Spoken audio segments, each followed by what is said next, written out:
Hello friends, बहुत दिनों से मैंने अपने YouTube चैनल पर वीडियो अपलोड नहीं की क्योंकि मैं एक ऐसी ज़बरदस्त कहानी की तलाश में था जो आपकी लाइफ में कोई चेंजिंग लाए या आप पर कोई असर डाले। दोस्तों, हो सकता है कि कुछ लोगों ने ये कहानी पहले से सुनी हो, लेकिन अगर आप इस कहानी को दूसरी बार सुनोगे तो ये आपके ऊपर पक्का कोई ना कोई असर लाएगी। दोस्तों, ये बहुत ही इफ़ेक्टिव स्टोरी है। दोस्तों, पुराने समय की कहानी है। एक राज्य था। एक दिन गुप्तचरों, जिनको डिटेक्टिव कहते हैं, उन्होंने सूचना दी कि पड़ोसी राज्य हम पर हमला करने वाला है। गुप्तचरों ने बताया कि खबर एकदम से पक्की है।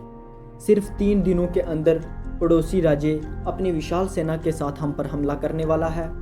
राजा बहुत चिंता हो गया, वो बहुत ही परेशान हो गया। राजा ने जल्दी से अपनी सभा बुलाई और लोगों को इकट्ठा किया और उनसे सलाह मांगी।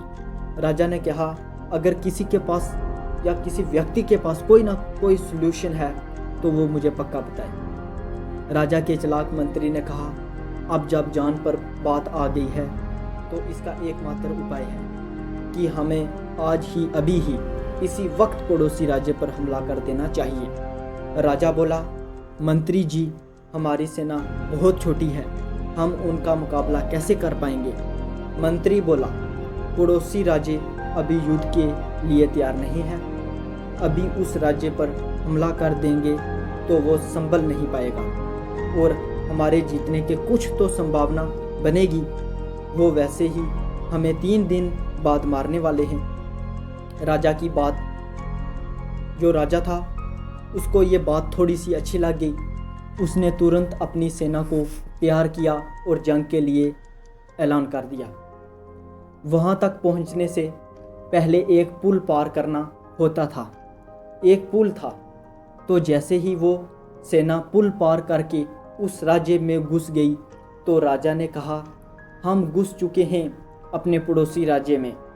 ये जो पुल है, इस पुल को जला दो अब। और जलाने के बाद में सेना को बोल दिया, अब हमारे पास कोई ऑप्शन नहीं है। हमारे पास ऑप्शन है तो सिर्फ लड़ने का। हमारे पास प्लान बी नहीं है। प्लान है तो वो सिर्फ प्लान ए है। हम या तो लड़ के जीत लें या मर जाएं। सभी सैनिक अपनी पूरी क्षमता के साथ, अपनी पूरी ताकत के साथ पड़ोसी राज्य की बड़ी सेना को अटैक कर दिया। फ्रेंड्स, इसके बाद आप तो ये कहानी का मतलब थोड़ा बहुत मेरे हिसाब से समझ गए होंगे।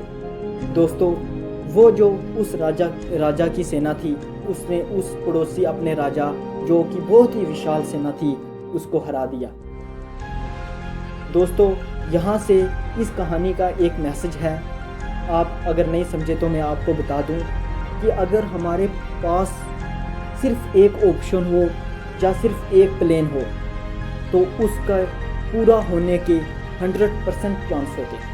लेकिन अगर हमारे पास ऑप्शन 2 हो तो वो 50-50% होता है। इसलिए दोस्तों, इस कहानी का मेरा सिर्फ आपको समझाने का इतना ही मतलब है कि आप अगर कोई भी चीज़ करो या कोई भी काम करो तो उसका सिर्फ एक ही ऑप्शन रखो कि अगर मैं ये काम नहीं करूँगा तो मर जाऊँगा। दोस्तों, राजा ने वो पुल इसीलिए तोड़ाया कि मेरी सेना भाग ना जाए, वो पूरी क्षमता से लड़े। इसलिए वो अपनी पूरी ताकत से, अपनी पूरी क्षमता से लड़ी और उस एक बड़ी विशाल सेना को हरा दिया और उस जो राजा था उसके ऊपर भी राज्य पर कब्जा कर लिया। दोस्तों, मेरा सिर्फ आपके ऊपर इस वीडियो का ये असर डालना चाहता हूँ कि मेरी इस वीडियो से आपकी लाइफ थोड़ी बहुत चेंज हो जाए। मेरा सिर्फ आपके ऊपर ये मैसेज है कि कोई भी काम करो तो वो अपनी पूरी क्षमता, ताकत से, और सिर्फ एक ही ऑप्शन रखो। ये 4-5 ऑप्शन रख कर कि मैं ये करूँ, ये करूँ, ये करूँ, ऐसे कुछ भी नहीं कर सकोगे। और मेरी सिर्फ यही आपके ऊपर इस स्टोरी की जो है बात है। दोस्तों, अगर आपको ये वीडियो अच्छी लगे तो प्लीज़ इसको लाइक करें, कमेंट करें और शेयर ज़्यादा से ज़्यादा करें। Thank you so much.